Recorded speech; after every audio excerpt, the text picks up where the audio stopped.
اللہ چاہتا ہے کہ یہ بندہ اس رینک تک پہنچ جائے. اللہ اس پر آزمائش بھیجتا ہے تاکہ میرا بندہ صبر کر لے تو اس کو وہ مرتبہ عطا ہو جائے. ہائے ہائے، یعنی آزمائش مجھ پر میرے رینک بلند کرنے، میرے درجے بلند کرنے آئی، اور ہائے میری بے صبری کہ میں نے وہ سب ثواب ضائع کر دی. نہ کریں میرے پیارے اسلامی بھائی. مشکلیں آتی ہیں. اچھا پھر پتہ ہے پرابلم کیا ہے؟ ہمارا ایک اور بڑا ایشو ہے، ہم کسی کو مسکراتا دیکھتے ہیں، کسی کو اچھے کپڑے دیکھ لیتے ہیں، کسی کی بڑی گاڑیاں دیکھ لیتے ہیں، کسی کا بڑا گھر دیکھ لیتے ہیں، ہمیں لگتا ہے یار یہ کتنا مزے میں ہے یار، میں ہی اکیلا پریشان ہوں. یہ آپ کی بھول ہے.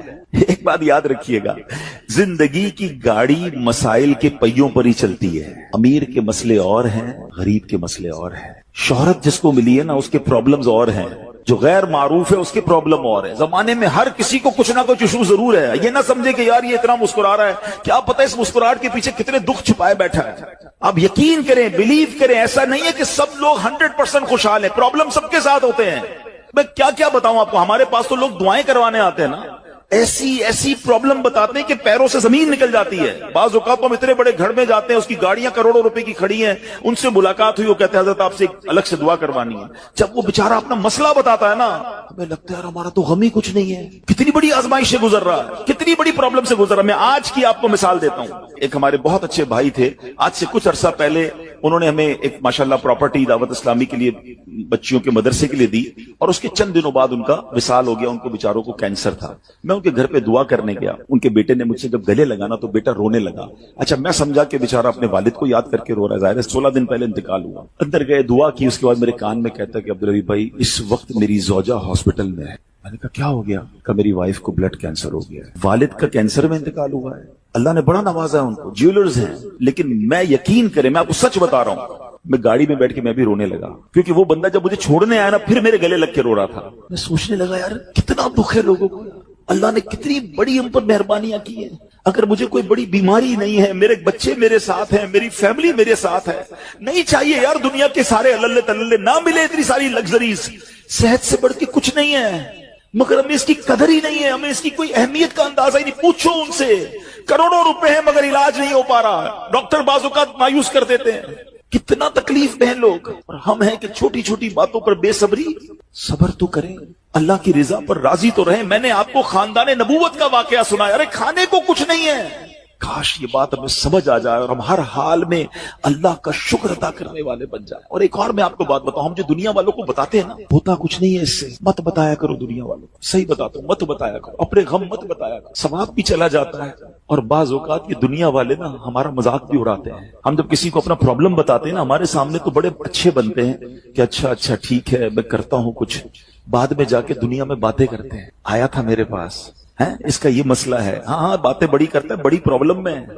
کیوں بتاؤں میں دنیا والوں کو؟ نعت کا شعر ہے نا، کسی کا احسان کیوں اٹھائیں، کسی کو حالات کیوں بتائیں، کیوں بتاؤں میں دنیا والوں کو مجھے کیا غم ہے نا میرے آقا سلامت رہے ہیں، اللہ کے حبیب علیہ الصلوۃ والسلام ہیں، اور رب عز و جل کی بارگاہ ہے، میں ادھر عرض کروں نا. کسی کا احسان کیوں اٹھائیں، کسی کو حالات کیوں بتائیں، آقا تم ہی سے مانگیں گے تم ہی دو گے، تمہارے در سے ہی لو لگی ہے. ہاں اللہ رسول کی بارگاہ میں عرض کیا، ادھر آنسو بہاؤ، نہ بتاؤ دنیا والوں کو. ایک اور کمال کا شعر ہے کہ دنیا والے تو درد دیتے، دنیا والے تو درد دیتے ہیں، زخمی دل کی دوا مدینہ ہے. تو جب دنیا والوں نے کوئی ہمارا بھلا کرنا بھی نہیں، نہ ان کے ہاتھ میں ہے، شفا دینے والی ذات میرے رب کی، برکت دینے والی ذات میرے رب کی، تو اللہ سے ہی باتیں کرو نا. تو آج سے یہ ذہن بنا لے میرے پیارے اسلامی بھائی، مشکل آنی ہے تو صبر کے ساتھ وہ وقت گزارنا ہے، اللہ کی رضا پر راضی رہنا ہے. وہ بڑا کریم ہے، وہ اپنے غیب کے خزانوں سے آپ کو عطا فرمائے. توجہ بیان کی طرف رکھیے گا. اور اب آتے ہیں اس پورے واقعے سے ایک اور خوبصورت بات جو ہمیں سیکھنے کو ملی، اور وہ بات کیا ہے کہ نبی پاک کے خاندان کی سخاوت کیسی تھی. مولا علی شیر خدا کے پاس صرف 6 درہم تھے، آپ نے وہ سب کے سب دے دیے. مگر آج حال یہ ہے کہ لوگ اپنی زکوٰۃ ادا نہیں کرتے. آج زکوٰۃ لوگوں کو بھاری پڑنے لگ گئی ہے. جب کیلکولیٹ کرتے ہیں کہ جناب کروڑوں روپے زکوٰۃ، تو اس کے بعد ان کو بھاری لگتی ہے. نہ کریں ایسا. یہ زکوٰۃ مال کا میل ہے، اور اگر یہ مال کا میل آپ کے مال سے جدا نہ ہوا تو یہ آپ کے مال کو بھی میلا کر دے گا. ایک بات یاد رکھیے گا، سرکار دو عالم صلی اللہ تعالی علیہ وسلم کا یہ فرمان ہے، اپنی زکوٰۃ ادا کر کے اپنے مال کو مضبوط قلعوں میں قید کر لو. اگر میں اور آپ چاہتے ہیں نا کہ میری آپ کی پراپرٹی سیکیور رہے, ہمارے مال و اسباب سیکیور رہے, تو حدیث پاک میں تو فارمولا موجود ہے کہ اپنے مال کو زکات دے کر مضبوط قلعوں میں قید کر لو. لیکن یہاں زکات دینے کے لیے تیار نہیں لوگ, لمسم نکال دیتے ہیں, کیلکولیٹ نہیں کرتے. یاد رکھیے یہ مال ہی عذاب بن جائے گا اگر آپ زکات پوری ادا نہیں کرتے. اگر ہمارے پاکستان میں سارے سرمایہ دار کچھ نہ کریں, اپنی زکات پوری ادا کر دیں, سارے زمیندار اپنی زکات پوری ادا کر دیں, آپ اپنی آنکھوں سے دیکھیں گے کہ غربت کتنی جلدی ختم ہوتی چلی جا رہی ہے. میں نے ایک بار کیلکولیشن کی, ذرا سنیے گا. پاکستان زرعی ملک ہے, ٹھیک ہے, اور اس کی زراعت کی جو کیلکولیشن ہے وہ انٹرنیٹ پر موجود ہے. You can search your self. آپ چیک کر لیں کہ 2023 میں پاکستان کی ٹاپ 20 کراپس کون کون سی ہوئی ہیں. آپ انٹرنیٹ پر خود ڈھونڈ لیں, آپ کے سامنے اس کراپ کی کیلکولیشن بھی آ جائے گی کہ اتنے ملین ٹن, اتنے جناب کروڑ کے جی جو ہے وہ گندم ہوا, تو کاٹن ہوا, تو فروٹس ہوئے, تو شوگر ہوئی. پاکستان کو اللہ نے بڑا نوازا. شریعت کا حکم کیا ہے؟ جس اللہ رسول کی ہم بات کر رہے ہیں, جس اسلام کو ہم نے قبول کیا ہے, شریعت کا حکم یہ ہے کہ اگر آپ کی فصل اگتی ہے تو اس فصل میں اگر بارش کا پانی ہے اور آپ اپنا پانی پرچیز نہیں کر رہے اور صرف بارش سے آپ کی فصل اگ رہی ہے, تو جتنی فصل اگی 10% عشر کیا کہتے ہیں 10ویں حصے کو, وہ آپ نے نکال دینا ہے اللہ کی راہ میں. وہ غریبوں کا حق ہے, وہ زکات ہے زمین کی. اور اگر آپ پانی ٹیوب ویل وغیرہ سے لیتے ہیں, پیسوں سے خریدتے ہیں, تو 5%.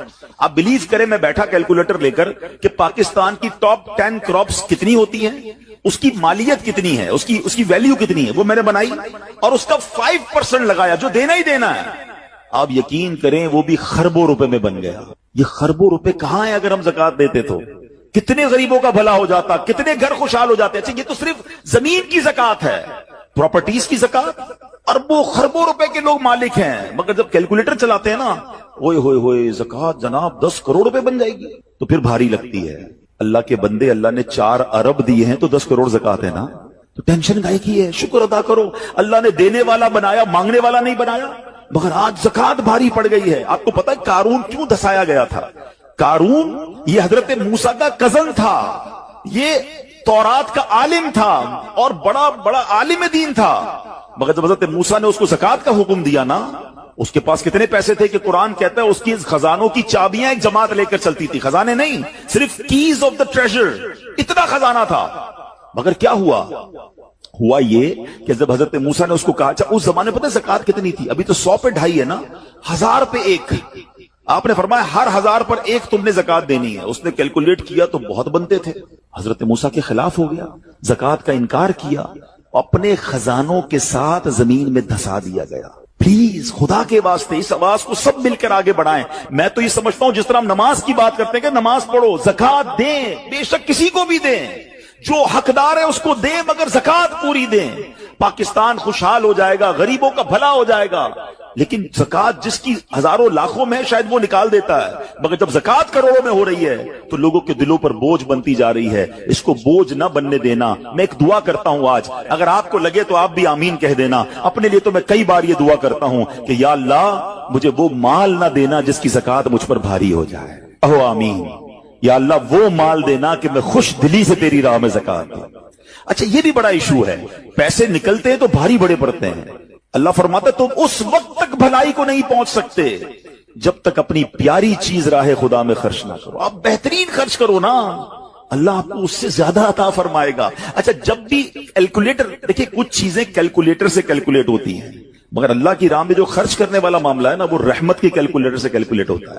وہ میرے اور آپ کے کیلکولیٹر سے کیلکولیٹ نہیں ہوگا. آپ حساب کریں گے کہ یار مولانا صاحب کہہ رہے ہیں اللہ کی راہ میں خرچ کرنے سے مال کم نہیں ہوتا, کروڑ روپے ہیں, 2.5 لاکھ زکات دوں گا تو 97.5 بچ گئے, یہ تو کم ہو گئے. آپ اس کو کہیں نوٹ کر لیجئے, اگلے سال آپ کروڑ روپے کی زکات نہیں دے رہے ہوں گے, آپ اس سے زیادہ کی زکات دے رہے ہوں گے. یہ کیسے؟ جو بھی زکات دیتا ہے آپ اس کو پوچھ لیجئے, ہر سال اس کی زکات بڑھتی ہے. کیوں بڑھتی ہے بھائی؟ زکات تو پیسے کم ہونے چاہیے تھے. نہیں جناب, یہ میرے نبی علیہ الصلوۃ والسلام کا وعدہ ہے. ویسے تو میرے آقا جو فرمائے حق ہے, مگر اس حدیث میں اللہ کے رسول علیہ الصلوۃ والسلام نے قسم اٹھائی. آپ فرماتے ہیں میں قسم کھا کر کہتا ہوں اللہ کی راہ میں خرچ کرنے سے مال کم نہیں ہوتا. پھر تو لاک کر دو نا, پھر تو سمجھ جاؤ کہ جب نبی پاک قسم اٹھا کر فرما رہے ہیں. اچھا پھر آپ سب کو دیکھ لیں, جو بانٹ رہا ہے نا, ہم ہر سال اس کا بڑھتے ہوئے دیکھ رہے ہیں.